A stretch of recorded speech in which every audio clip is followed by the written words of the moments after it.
Bab 54, Pesona Malam. Rafli menelusupkan lidahnya semakin dalam, hingga keduanya saling bertukar saliva. Kali ini akhirnya Christine bisa mengimbangi ciuman sang dosen. Kali ini pun bibirnya tidak mendapatkan luka baru lagi. Dan Rafli selalu tahu kapan dia harus berhenti menikmati buah ceri tersebut, karena jika semua berlanjut bisa dipastikan Rafli akan mendapatkan tembakan di kepala dari Dedi. Syukurlah, ciuman itu berhenti, ucap salah satu anak buah keluarga Carter.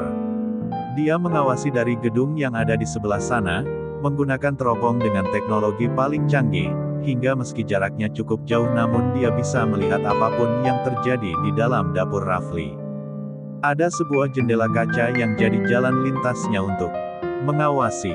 Keluarga Christine bukanlah keluarga sembarangan, tidak diketahui oleh orang lain. Keluarga ini pun begitu ditakuti di dunia bawah tanah, jaringan mafia, perdagangan senjata api, dunia hacker dan teknologi canggih.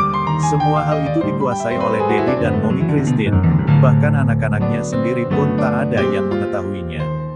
Dedi Raiden dan Mommy Aresa hanya tinggal menghitung waktu untuk mewariskan semua kekuasaan itu pada anak-anak. Sejak Christine memulai hubungan dengan Rafli, kedua orang tuanya sudah tahu, karena tiap anak-anak keturunan Carter akan mendapatkan pengawasan dari penjaga bayangan. Penjaga yang tak terlihat, yang tak disadari keberadaannya. Namun Mommy Aresa dan Dedi Raiden tak ingin ikut campur terlalu dalam, sebab mereka pun dulu pernah muda, jadi hanya akan mengawasi dari jarak jauh dan melindungi dari jarak jauh pula. Apa yang harus kita lakukan sekarang?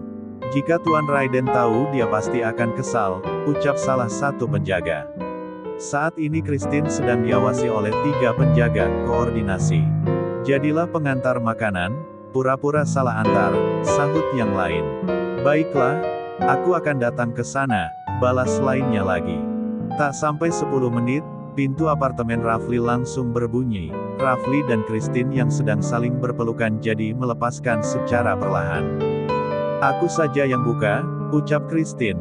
Dia ingin turun dari atas meja dapur tersebut dan Rafli langsung menggendongnya lagi, lalu mendaratkan sang kekasih dengan sangat perlahan. Karena bel pintu apartemen terus berbunyi, jadi Christine mempercepat langkahnya. Dia membuka pintu dan melihat seseorang dengan seragam berwarna merah. Maaf, ada apa ya? Tanya Christine. Permisi Nona, saya ingin mengantarkan pesanan makanan. Fried chicken pedas, jelas sang penjaga yang menyamar.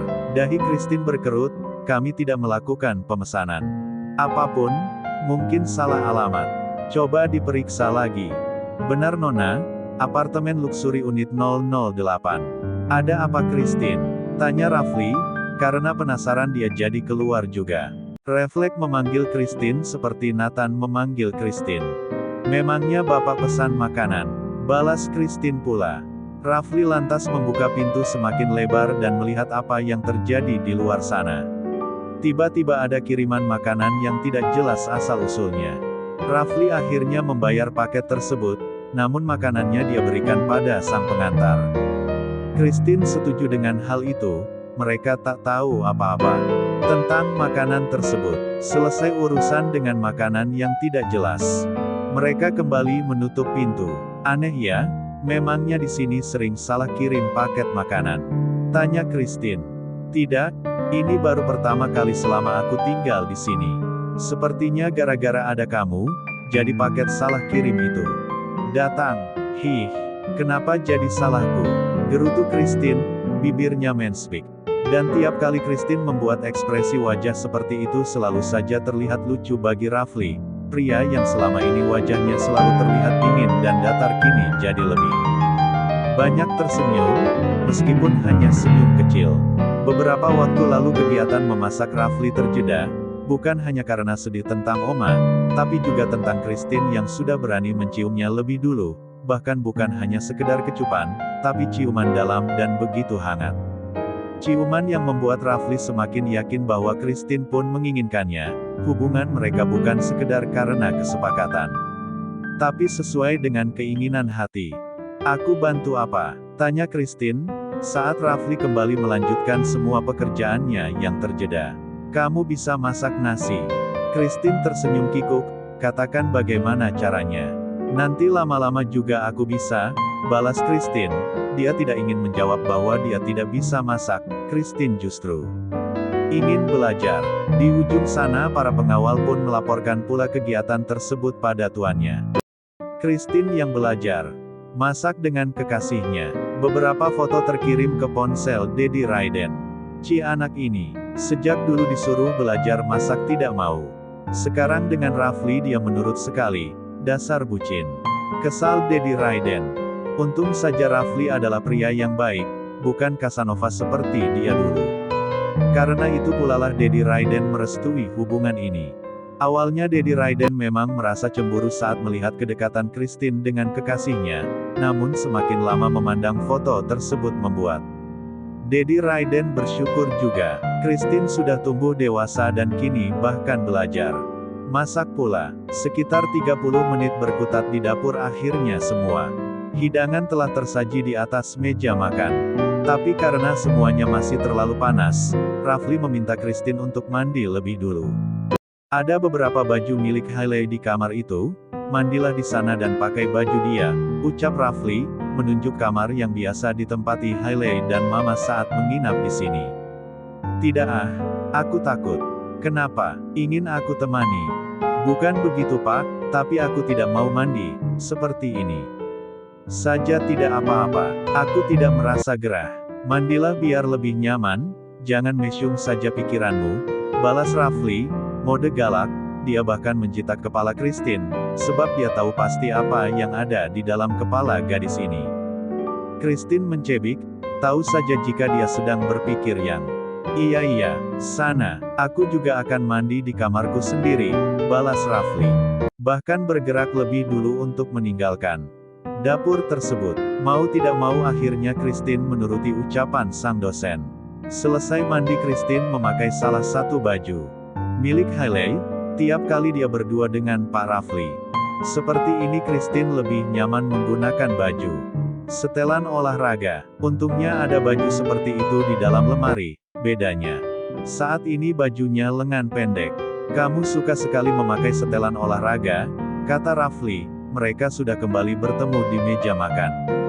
Sekarang hampir jam 7 malam, jadi keduanya siap untuk makan malam bersama. Rafli sengaja membuka tirai jendela, jadi bisa melihat pemandangan kota malam ini.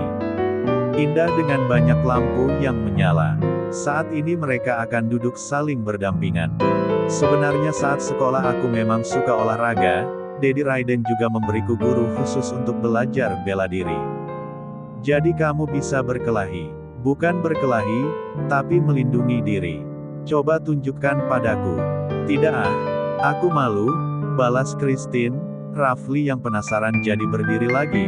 Dengan bibir tersenyum lebar dia pun menarik Christine. Bapak mau apa? Tanya Christine. Aku akan menyerangmu, cobalah untuk menghindar. Tapi jangan lari. Ini kan di dapur Pak, mana boleh melakukan hal itu. Tempatnya luas, kamu bahkan bisa membantingku jika mau. Benarkah? Rafli mulai bergerak untuk mengunci tubuh Christine. Tapi ternyata gadis itu begitu cepat menghindar dan bahkan menyerangnya balik, memutar tangannya lalu dijatuhkan di lantai. Bro, rintih Christine. Dia yang menantang dan dia juga yang kesakitan. Sementara Christine langsung merasa bersalah luar biasa, bapak sih. Kesal Christine, dia coba membantu sang dosen untuk berdiri. Rafli terkekeh dan memegangi punggungnya yang lumayan sakit, tak menyangka Christine benar-benar ajaib. Sudah sama-sama berdiri Rafli langsung memeluk Christine dengan erat, saking gemasnya dia pun mencium kening sang kekasih. Aku jadi takut padamu, kata Rafli. Bapak, kesal Christine, dia tahu sang dosen hanya meledek. Ayo makan, kesal Christine lagi. Setelah adegan tak terduga itu akhirnya mereka makan malam bersama. Sesekali Rafli menyuapi sang kekasih dan Christine pun membalasnya juga. Malam ini jadi salah satu malam yang paling indah.